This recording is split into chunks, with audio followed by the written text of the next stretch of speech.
নির্দেশনা সত্ত্বেও যেসব এমপি মন্ত্রী উপজেলা পরিষদ নির্বাচন থেকে তাদের স্বজনদের প্রার্থিতা প্রত্যাহার করাননি তাদের তালিকা উঠছে আওয়ামী লীগ সভাপতির টেবিলে।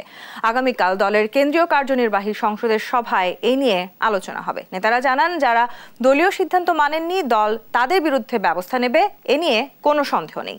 জয় যাদবের রিপোর্ট। উপজেলা পরিষদ নির্বাচনে অংশগ্রহণ বাড়াতে এবং প্রভাব মুক্ত রাখতে দলের সংসদ সদস্য ও মন্ত্রীর স্বজনদের নির্বাচন থেকে সরে দাঁড়াতে নির্দেশনা দেয় আওয়ামী লীগ। কিন্তু দলীয় সিদ্ধান্ত অমান্য করেই প্রথম ধাপে ২০ জনেরও বেশি প্রার্থী মাঠে আছেন। দ্বিতীয় ধাপে প্রার্থী হয়েছেন প্রায় ৩৫ জনের মতো। এমন অবস্থায় মঙ্গলবার সন্ধ্যায় গণভবনে সভাপতি শেখ হাসিনার নেতৃত্বে বসছে আওয়ামী লীগের কেন্দ্রীয় কার্যনির্বাহী সংসদ। সভায় ১৬টি এজেন্ডা নির্ধারণ করা হলেও প্রাধান্য পাবে উপজেলা নির্বাচন। নেতারা বলছেন, স্বজনদের প্রত্যাহারের নির্দেশ দেওয়ার পর পরিস্থিতি জটিল হয়ে দাঁড়িয়েছে। সবাই এখন সভাপতির দিক নির্দেশনার অপেক্ষায়। এটা আপনি যতই বলেন, এটা খুব একটা জটিল বিষয়।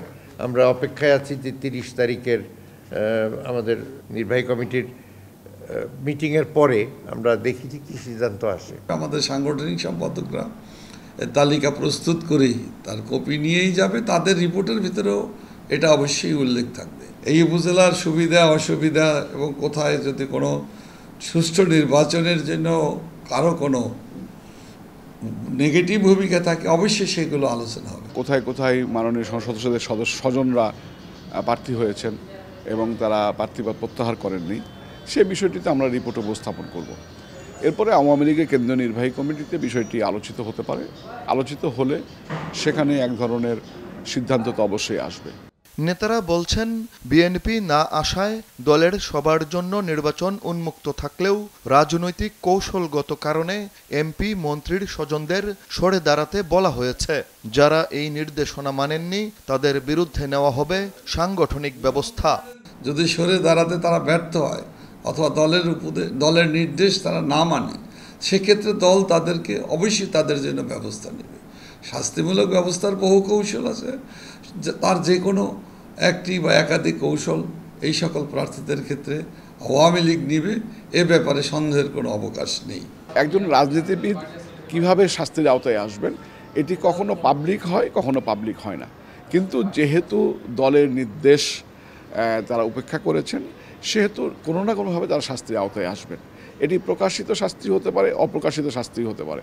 রাজনীতিতে সরকারি চাকরি না যে আপনি নোটিশ দিয়ে দিলেন, তাকে শোকজ নোটিশ করলেন আর নোটিশ করলেন। রাজনীতিতে বিভিন্ন কৌশল থাকে। আমাদের সভানেত্রীর হাতে অনেক কৌশল আছে। দলের নির্দেশ যারা না মানবে তাদের যে শোকজ দিয়ে তাদের বহিষ্কার করে দিবে, that is not the only solution. কিন্তু দলের বিপক্ষে অবস্থান নিলে তাদের মঙ্গল হবে না। এই ধরনের সিগন্যাল যাবে। উপজেলা নির্বাচন ছাড়াও বিভিন্ন দিবস ভিত্তিক কর্মসূচির পাশাপাশি ২৩ জুন দলের প্রতিষ্ঠার হীরক জয়ন্তী উদযাপনে বছরব্যাপী কর্মসূচিও চূড়ান্ত হবে কার্যনির্বাহী সংসদের সভা থেকে। জয় যাদব, দেশ টিভি, ঢাকা।